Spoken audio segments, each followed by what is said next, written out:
Muy buenos días, queridísima familia de Dios. Un saludo muy especial.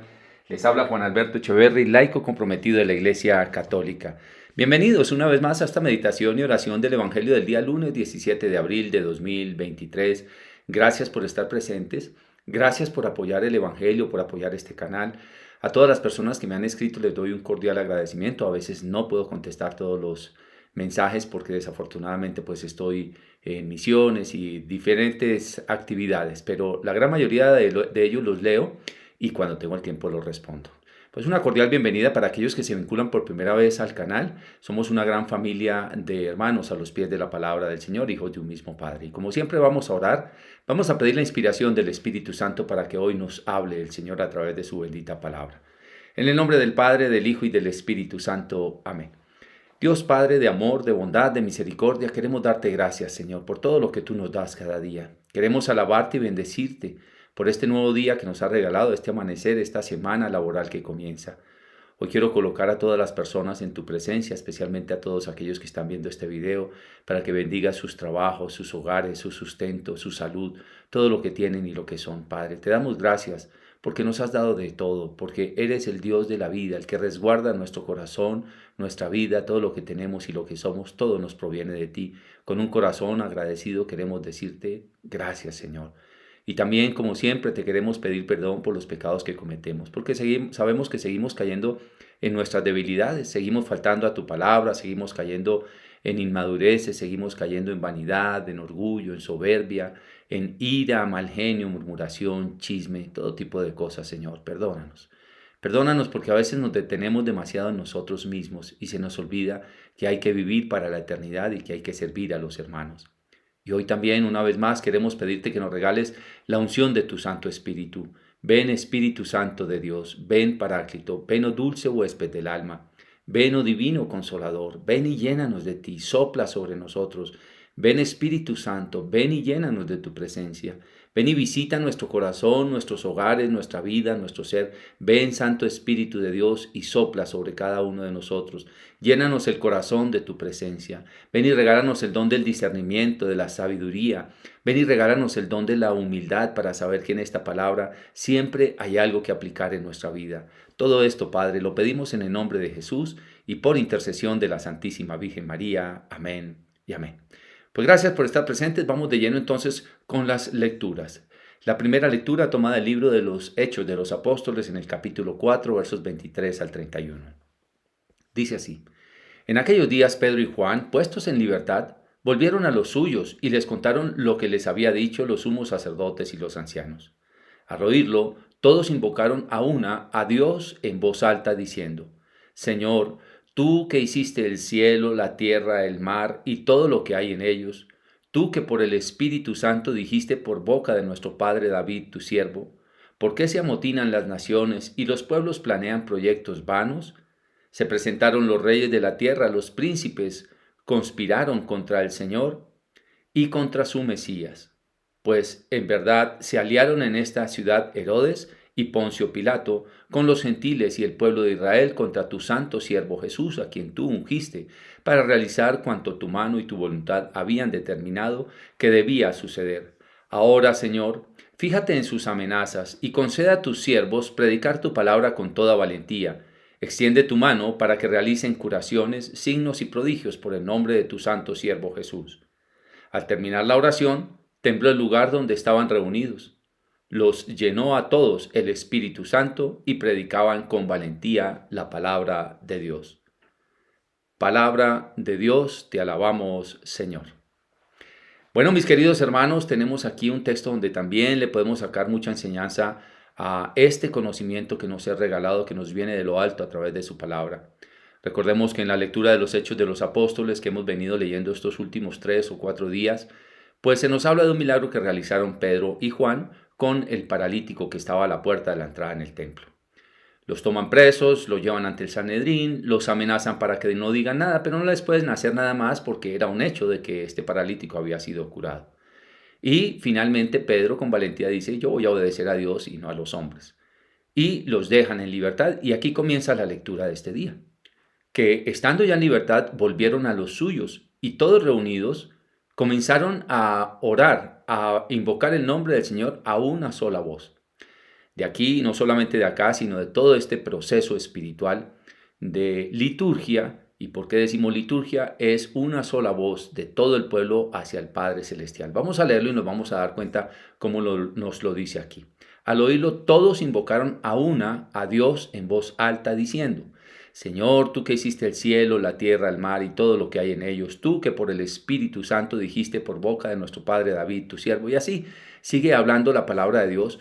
Pues lo que está diciendo aquí es que todos se reúnen para hablar una sola lengua, un solo texto bíblico, una sola oración a nuestro Padre que está en el cielo. Eso es lo que se llama la liturgia. La liturgia es la expresión de la unidad del decir del ser humano hacia nuestro Padre Dios. Por eso cuando nosotros asistimos a la Eucaristía, nosotros no podemos hacer lo que queremos dentro de la Eucaristía. Hay un orden y eso es lo que se llama precisamente la liturgia. Si es el momento de la consagración, cuando el sacerdote impone las manos sobre el pan y el vino, pues ahí es cuando todos nos arrodillamos específicamente en ese momento y nos levantamos cuando termina precisamente de invocar la acción del Espíritu Santo y la presencia de nuestro Señor Jesucristo sobre las especies del pan y del vino.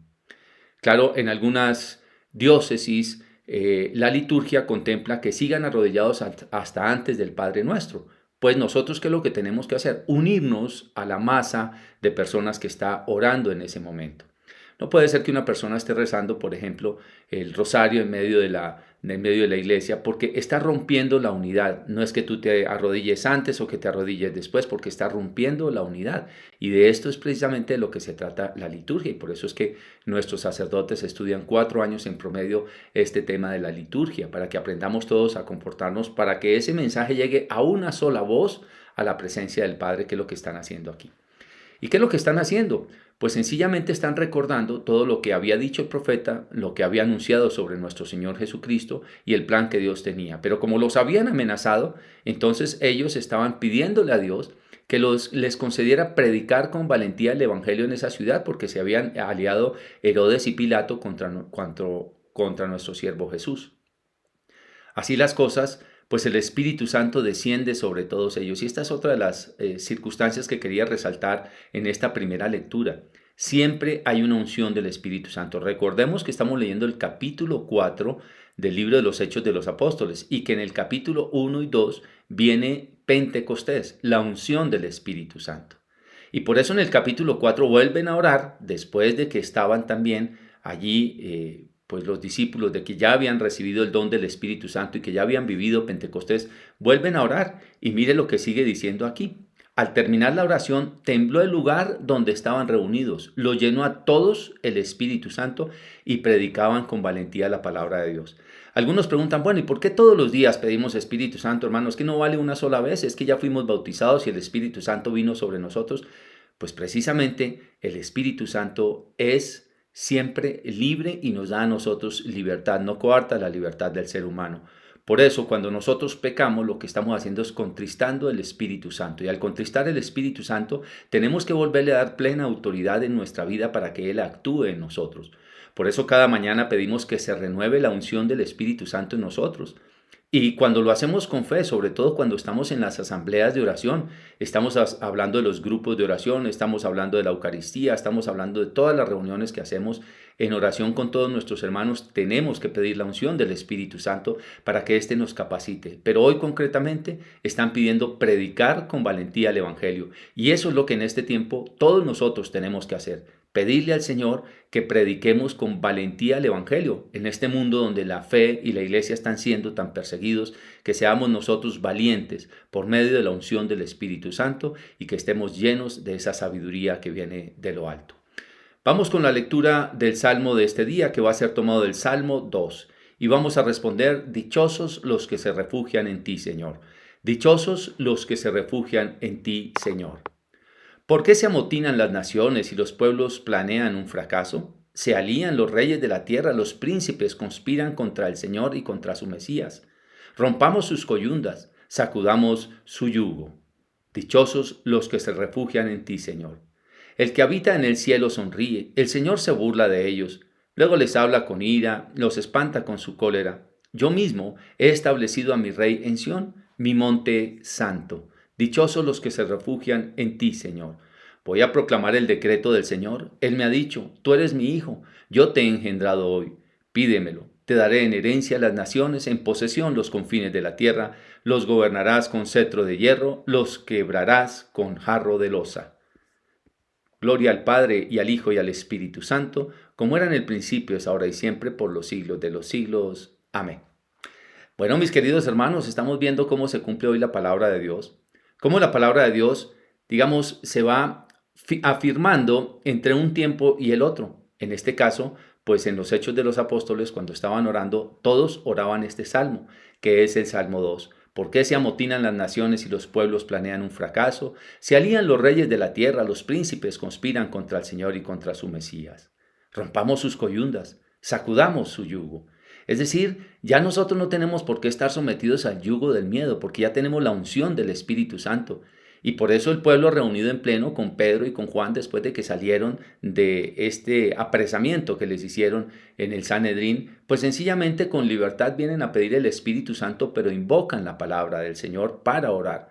Y esto me parece fundamental. Por eso es que nosotros también podemos hacer oraciones de la palabra de Dios, las oraciones que han hecho Esther, que ha hecho David, las oraciones que ha hecho Salomón, las oraciones que hizo Daniel, las oraciones que hizo Judith, las oraciones que hizo Ruth, en fin, las oraciones de todos los que están impresas aquí en la bendita palabra de Dios. Nosotros las podemos tomar, apropiarnos de ellas y hablarle al Señor con toda confianza y valentía. Las oraciones en general que levanta la iglesia de Dios al Padre. Dice, el que habita en el cielo sonríe, el Señor se burla de ellos. Luego les habla con ira, los espanta con su cólera. ¿Por qué? Porque sencillamente sabemos que Dios hace todo, es perfecto. Y los seres humanos somos a veces tontos, pensamos que sabemos más que Dios, pensamos que tenemos más poder que Dios, sencillamente porque tenemos poder aquí en la tierra, porque tenemos dinero, por lo que sea. Parecemos tontos sin saber que Dios se ríe. Cuando llega el momento de la muerte, sí nos tiemblan hasta los dientes a todos, porque todos mueren, reyes, gobernantes, presidentes, generales, abogados, incluso muere también el papa, muere también el sacerdote, muere también el obispo, muere el laico, todos morimos. Llega la hora donde Dios va a reírse de todos nosotros, de las tonterías e inmadureces que hacemos. Por eso los que ostentan el poder piensan que van a vivir para siempre, pero no es así. Qué duro toca a los que ostentan el poder, porque van a dar cuentas del poder que se les dio aquí en la tierra y van a dar cuenta de cada cosa que hicieron. Entonces Dios dice, yo mismo he establecido a mi rey en Sión, mi monte santo. Es decir, a través de la Santísima Virgen María, Dios estableció el santo de los santos, al rey que reina para siempre, nuestro Señor Jesucristo. Por eso nosotros celebramos Jesucristo, Rey del universo, la fiesta que celebramos en nuestra iglesia. Voy a proclamar el decreto del Señor. Él me ha dicho, tú eres mi hijo, yo te he engendrado hoy, pídemelo. Te daré en herencia las naciones, en posesión los confines de la tierra, los gobernarás con cetro de hierro, los quebrarás como jarro de loza. Así es, el Señor va a gobernar toda la tierra y la gobierna en espíritu y en verdad. Y nosotros somos parte de su reino porque nos ha invitado, porque somos bautizados, nos tenemos que alegrar en el Señor. Vamos con la lectura del Santo Evangelio de este día. Lectura del Santo Evangelio según San Juan, tomado del capítulo 3, versos 1 al 8. Pongamos mucha atención. Había un hombre del grupo de los fariseos llamado Nicodemo, jefe judío. Este fue a ver a Jesús de noche y le dijo, Rabí, sabemos que has venido de parte de Dios como maestro, porque nadie puede hacer los signos que tú haces si Dios no está con él. Jesús le contestó, en verdad te digo, el que no nazca de nuevo no puede ver el reino de Dios. Nicodemo le pregunta, ¿cómo puede nacer un hombre siendo viejo? ¿Acaso puede por segunda vez entrar en el vientre de su madre y nacer? Jesús le contestó, en verdad te digo, el que no nazca de agua y del Espíritu no puede entrar en el reino de Dios. Lo que nace de la carne es carne, lo que nace del Espíritu es Espíritu. No te extrañes de que te haya dicho, tenéis que nacer de nuevo. El viento sopla donde quiere y oye su ruido, pero no sabemos de dónde viene ni a dónde va. Así es todo el que ha nacido del Espíritu. Palabra del Señor, gloria a ti, Señor Jesús. Bueno, mis hermanos, esta palabra es muy coherente con la primera lectura que hicimos del libro de los Hechos de los Apóstoles, pero también con el Salmo. Estamos hablando ni más ni menos en el capítulo 3 del Evangelio de Juan, del diálogo de Jesús con Nicodemo. ¿Y quién era Nicodemo? Nos va a decir la palabra de Dios que era un hombre importante entre los judíos, era un jefe fariseo. Y esto para nosotros es muy, muy importante, porque que un jefe fariseo le ponga atención a una persona, pues quiere decir que realmente le ha movido el piso, que hay algo de interesante en esta persona que actualmente llamamos nosotros Jesús. Te voy a poner un ejemplo de esto. Es como si tú te llamas quizá Margarita y estás hablando de cosas de Dios, estás evangelizando, tienes un apostolado a favor de la vida, en contra del aborto, y de pronto te llama el Papa o el obispo de la región. Oye, Margarita, me parece muy interesante que tú estés haciendo eso. Ve, me gustaría acompañarte y demás, me gustaría conocer más de eso. Pues, ¿quién eres tú para llamarle la atención a un hombre tan importante dentro de la iglesia?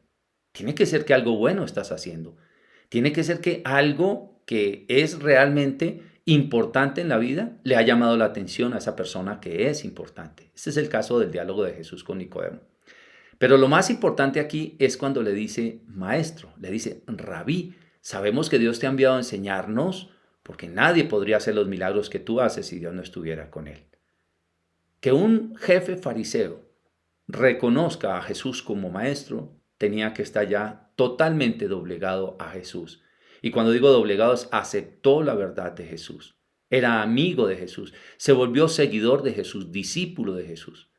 Por eso hemos hablado en algunas oportunidades en uno de los videos que tengo sobre la recta intención, que no todos los fariseos eran perversos. A veces los creemos así, pero no hay gente con recta intención en el corazón. Y este es uno de ellos que se convirtió precisamente en un muy buen amigo de Jesús. Entonces Jesús le dice a Jesús, nadie podría hacer los milagros que tú haces si Dios no estuviera con él. ¿Por qué será que el texto no dice, nadie podría hacer milagros si Dios no estuviera con él? No, el texto está aclarando, nadie podría hacer los milagros que tú haces. Y cuando dice los milagros que tú haces, quiere decir que muchos pueden hacer milagros, pero no de la clase del que hace Jesús. Sí, claro, tú vas a un lugar a que te lean las cartas, vas a brujería, hechicería, a todos esos lugares de oscuridad y hasta te dicen cosas que tú te quedas sorprendido, porque el diablo también tiene conocimiento, es un ser espiritual que está en el eterno presente y por eso tiene conocimiento del pasado, de nombres de lugares, incluso puede desplazar síntomas y tú te quedas wow, sorprendido. Pero la clase de milagros que hace Jesús, Nicodemo los tenía bien claros. Primero, los milagros con base en heridas o daños de nacimiento de personas, como el caso del paralítico que leímos ahorita precisamente en estos días, en los Hechos de los Apóstoles, o como el caso del ciego de nacimiento, que no había manera de reversarlo. Es decir, son milagros absolutamente importantes. El hijo de la viuda de Naín, que lo revive. Lázaro, que lo revive después de que ya está muerto. Este tipo de milagros no los puede hacer el mal, ni los puede hacer la brujería, ni los brujos, ni los chamanes, ni los hechiceros. Los hace solamente una persona que está bajo la unción del Espíritu Santo en plenitud, que es nuestro Señor Jesucristo. Pues bien, aquí está reconociendo que hay una clase de milagros. Cuando Jesús está en una comunidad, cuando Jesús está en una persona, cuando Jesús está en su iglesia, los milagros tienen varias connotaciones. El primero es que dan alegría, permanencia, humildad, sirven para evangelizar, no tienen detrás de eso el deseo de sacarle dinero a las personas y fuera de eso dan paz en el corazón y son milagros que duran para la vida eterna. Los otros que puedan hacer milagros son milagros pasajeros, pero eso ya no son milagros de Dios. Por eso es tan importante cuando decimos que Dios hace un milagro, lo hace. Y cuando Dios ha hecho un milagro en tu vida, trata de retenerlo, porque a veces el mal quiere venir a quitarte ese milagro y tú debes decirle fuera de aquí porque ya Cristo me sanó. Permanecer firme en ese tipo de milagros. Este es el primer comentario que quería hacer sobre el Evangelio. Y bueno, luego entonces, entrando en el comentario general, le dice a Nicodemo, no te extrañes de que te diga todos tienen que nacer de nuevo. ¿Qué quiere decir nacer de nuevo? Nacer de nuevo quiere decir romper todos los paradigmas de la vida. No sé si lo pudiéramos comparar con la ingeniería. Cuando decimos que hay que hacer reingeniería de procesos, es que muchas veces en las empresas decimos, no, aquí siempre se ha hecho así. No podemos hacer otro tipo de cosas porque aquí siempre se ha hecho así. Pues el Señor nos está diciendo, pues hay que replantear las cosas, así como se hace en ingeniería. Vamos a replantear todo. Hoy estamos hablando de la ingeniería del espíritu, de la ingeniería de la vida. Y entonces hay que replantear de nuevo para entrar en el reino de Dios nuestro proceso de vida. Especialmente se lo está diciendo a un fariseo que estaba acostumbrado solamente a oraciones largas, a cumplimientos, a ambiciones económicas, a vanidades espirituales. Eso hay que romperlo totalmente y nacer de nuevo. ¿Y cómo nacemos de nuevo? Pues nacemos de nuevo poniendo nuestro corazón en Dios, recibiendo el bautismo, no solamente del agua, sino el bautismo del Espíritu Santo.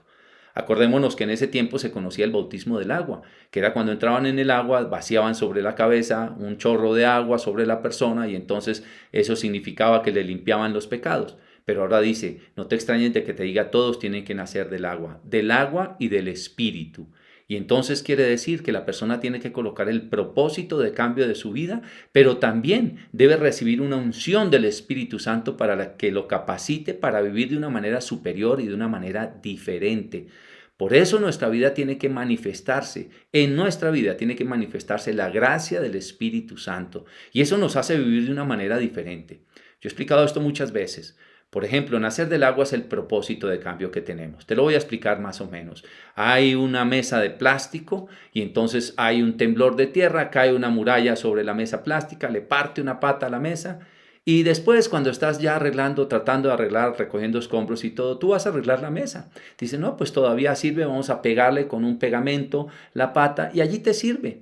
Y entonces un día golpea al niño la pata y se cae la mesa. Vuelves y la pegas y funciona. Vuelve la empleada barriendo o trapeando, le golpea la pata y vuelve y se cae la pata, pero la vuelves a pegar y funciona.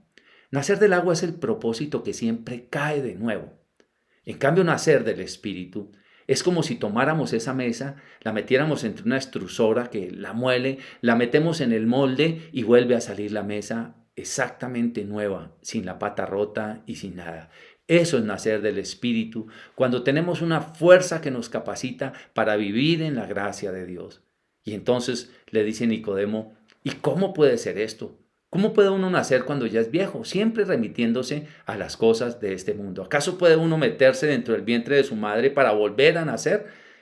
Jesús le dice, no, el que nace del agua y del Espíritu es el que ha nacido de nuevo. El viento sopla por donde quieres y aunque oyes su ruido, no sabes de dónde viene ni a dónde va. Así son todos los que nacen del Espíritu. ¿De cuándo acá me sale esta alegría, este gozo, esta fuerza? ¿De cuándo acá me sale esta necesidad de caminar a los pies del Señor? Y sobre todo que es una necesidad perseverante. No fue una emoción de solamente unos días, unas semanas mientras me pasaba un milagro. No, por eso es tan importante recibir la unción del Espíritu Santo, que fue lo que vimos en la primera lectura. Cómo el Espíritu Santo volvió a descender sobre los apóstoles y los capacitó para predicar y anunciar el Evangelio con valentía. Ojalá tú y yo todos los días nazcamos de nuevo del agua y del Espíritu. Dios Padre de amor, queremos darte gracias por esta palabra, por la unción de tu Santo Espíritu. Gracias, Señor, por tu amor. Gracias porque has tocado nuestros corazones. Ayúdanos a disponernos hoy para que la unción de tu Santo Espíritu llegue sobre nosotros. Ven y visítanos, Santo Espíritu de Dios, y capacítanos, llénanos de tu fuerza y de tu alegría. Hoy queremos nacer de nuevo, queremos ser criaturas nuevas en nuestro Señor Jesucristo. Todo esto, Padre, te lo pedimos en el nombre de Jesús y por la intercesión de la Santísima Virgen María. Amén y amén. Pues muchas gracias, mis queridos hermanos, por estar presentes. Si ustedes creen que este video les sirve a alguien, los invito a que lo compartan. Y también que se suscriban al canal para que seamos muchos los que estamos a los pies de la palabra del Señor. Dios los bendiga y si Dios quiere nos vemos mañana en una nueva emisión. Chao, chao.